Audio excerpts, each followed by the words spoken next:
Hey y'all, it's me, your girl. It's Mary. How are you today? From Melvin's Mission, supporting women survivors of homicide. I know I haven't seen you in a while, but shout out to you ladies. Want to let you know I'm here. Just been so busy, and I wanted to just stop for a minute and do a show for you guys, give you an update, give you some encouragement, and just let you know there's love and there's peace. And the song that we were just listening to, Karen Clark Shears, Make It Glorious. You know, the song says, make it glorious. Just lift him up. And that's what I'm doing right now. I'm lifting him up. And the music puts you in the mood. It just gives you what you need. Because I know a lot of you all are like, why does she dance before the show and all that? Listen, you got to do what you got to do for you to make you feel good. And what works for me is music, and music of all kinds. As long as it's just not nothing crazy and degrading women or, you know, just people, period. So again, that was a shout out to Karen Clark Shears for the song Glorious. Make it glorious, y'all. Anyway, today's show, I want to talk about a few things with you. Number one, I want to talk about the subject today is going to be support. I mean, support in every aspect of our lives. We need support.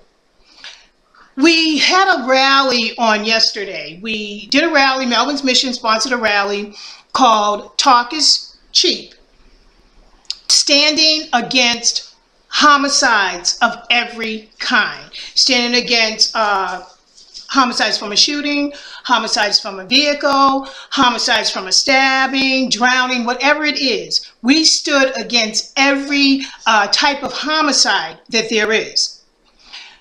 Now, it was great. We had a very good rally. I know we made a difference out there. The people walking by, we were able to give out some information.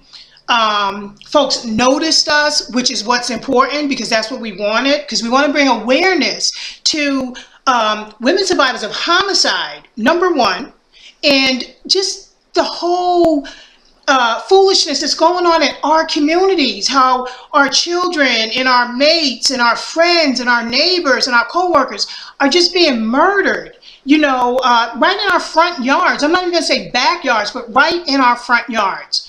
So the rally, we also released balloons in honor of everyone who has been gone from a homicide. We don't care if we knew you or not. When those balloons went up, they were for every single person, every place.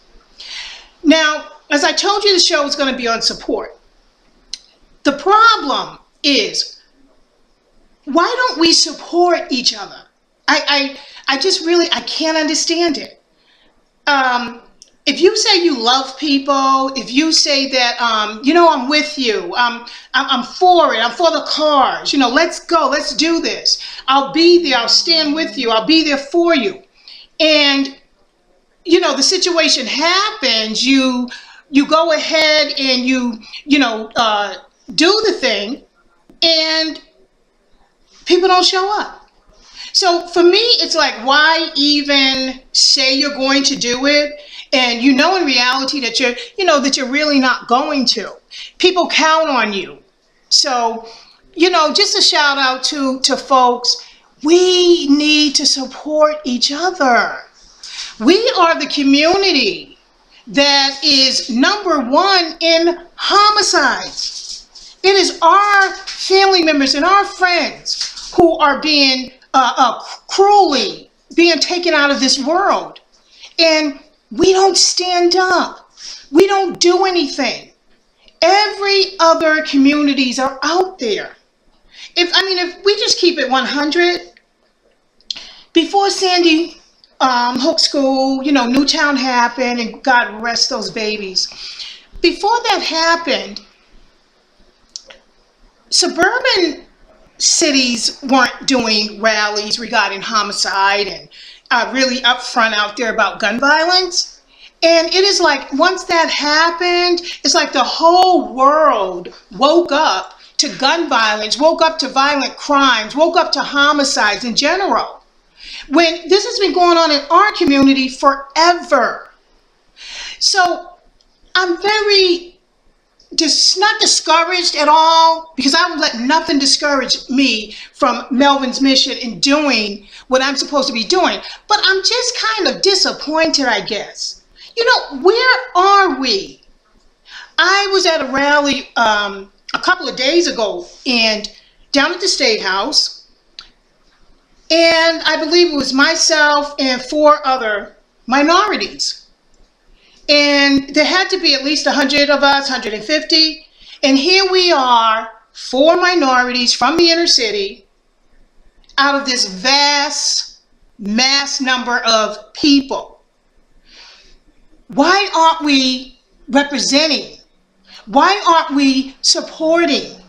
Why wait until a loved one is murdered to then, hello, so-and-so is killed, I need help, I don't know what I'm supposed to do, are there services for this? Why wait for that to happen when you can make a difference now, and you could probably save your family member or friend's life or someone else's? When we don't show up for things, when we don't stand up for things, when we don't prove that we are going to be visible, it makes it look like we don't care. And if we don't care, then we're not going to get the things we need in our community. We're not going to get the services. We're not going to get the education. We're not going to get the finances. And the crime is not going to stop, because the impression that we have left is that we don't care. So this isn't for everybody, and I understand that. But I will say this to you: homicide, murder can hit anybody. So even if the journey of support and talking about homicide and being a volunteer for a homicide program, you don't have to do that to show your support. What you can do is, when there are rallies, when there are meetings, when there are conferences, even if you can get out there and tell other people about it, encourage others to be a part of it, call, volunteer, see if there's something you can do, or just be that number, show up. Even if you haven't lost anyone from a homicide or violent crime, just show up. Your presence is so important. We need you. We can't do this alone. No organization can do what they're doing alone. You need help. We need help. We need to stand together, because it's our communities that are being harmed the most by this epidemic of homicide. So what I'm saying, people, is take a minute. Think about others. It's not always about us. Think about other people that might need you, that might just need you to stand in the crowd and be that number, so that attention can come to our community, not in a negative way, because so many times everything is so negative in the inner city. So if you could just come, be a part of some of the things that are going on in your community, what a difference you will make. What a difference. And services will just start coming in, and funding will start coming in, and we'll start being taken serious. And that's what the problem is. We're not being taken serious because we're not acting serious. We only come together when someone's murdered. After the funeral, you don't see the crowd anymore. People lose the fire. Listen to me, guys. You got to keep that fire. Like the song said, you got to make this thing glorious. I'm sorry. That's what you got to do. To get attention, you got to make it glorious. And you got to stand up and get up there and let people know that you're against this violence. You're against this crime that's going on. You don't want to see another child killed. You don't want to see another husband taken from his family, or another wife, or mom, or grandmother, or grandfather, or your next door neighbor taken out of this world by gun violence and homicides of every kind. So support. If there's organizations in your community, help them. Stand up with them. Call them. Find out what it is that you can do to support what they're doing. I also, just kind of keeping with the subject of support, in supporting each other. Women survivors of homicide, they need so much support. I've talked to so many women, and they've told me how people are cruel and mean and saying to them, you know, I don't want to hear this. Why don't you cut it out? You're going crazy with all this stuff. Listen, ladies, leave those people alone.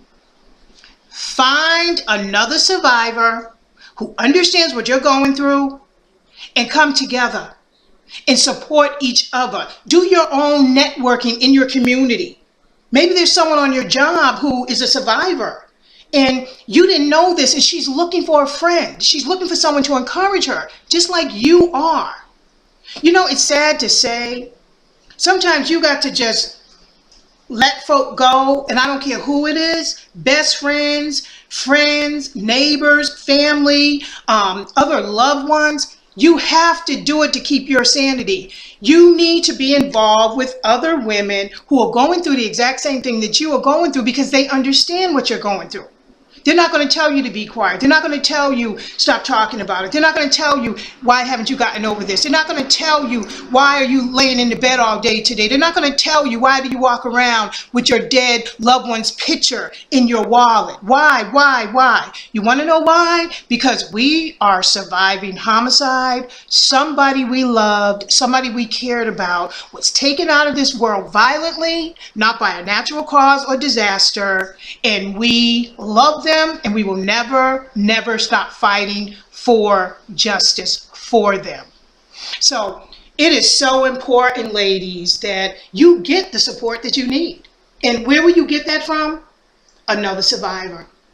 And ladies, I'm asking you, don't judge each other. See, that's the problem with us as women. Stop judging each other. Your journey is not her journey. Your journey is not my journey. My journey is not your journey. But we do have that universal connection. We've all suffered a loved one from violent crime. We've suffered their loss. So we have that in common. Don't judge each other. Support each other. We need each other. You need me, and I sure enough need you. Oh, yes, we do. We're going to have to figure this out together. No woman is an island by herself. It's going to take all of us to put all our little territory together, all our little beaches and sand and pebbles, and come together and create one big, massive piece of ground. That's the only way we're going to get through this, ladies. We must support each other. It's important. Truly, it's important.